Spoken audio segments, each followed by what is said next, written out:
Shalom, saya akan menceritakan tentang orang lumpuh. Jadi suatu hari Yesus pergi ke kota Kafarnaum. Di situ Yesus ada di sebuah rumah di kota Kafarnaum. Kemudian dengarlah kabar bahwa Yesus ada di rumah itu untuk memberitakan Injil.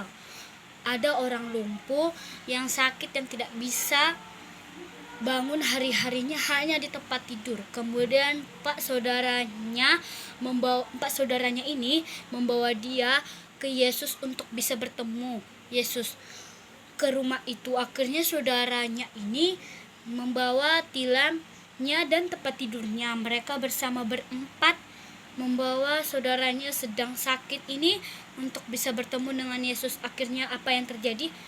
Penuh. Mereka tidak bisa masuk karena orang sudah memenuhi rumah itu. Sampai di depan rumahnya penuh banyak orang. Karena saking banyaknya, akhirnya 4 saudaranya ini berusaha menaiki atap. Mereka membuka atap itu satu-satu dan menurunkan saudaranya ke bawah ke ruangan ini di mana ada Yesus di dalam rumah itu. Terus Yesus berkata kepada orang lumpuh ini, "Hai saudaraku, dosamu telah diampuni." Terus kata orang lumpuh ini, berdoa dalam hati dan dia ikut bersyukur.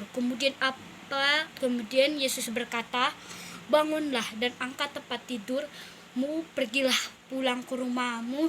Dan dia menggerakkan badannya. Akhirnya orang lumpuh itu bisa bergerak badannya, dan ternyata badannya bisa bergerak. Yang tadinya cuma kaku, yang tidak bisa digerakkan, dan akhirnya dia bisa menggerakkan badannya. Dan dia duduk dan kemudian dia berdiri dan semua orang ada di sekitar itu kaget. Semua orang yang di sekitar itu siapa orang ini? Akhirnya Yesus tahu apa yang dipikirkan orang itu, dan Yesus berkata, hanya anak Allah yang dapat menghapus dosa manusia. Dan mereka menghadap ke anak Allah. Ada Yesus yang menyembuhkan orang lumpuh sekalipun. Akhirnya orang lumpuh itu bersorak dan dia berterima kasih kepada Yesus. Dan dia pulang dengan membawa iman yang sangat besar, dan dia sembuh dan berlari membawa tempat tidurnya, dan akhirnya dia sembuh. Demikian cerita saya menyembuhkan orang lumpuh. Shalom.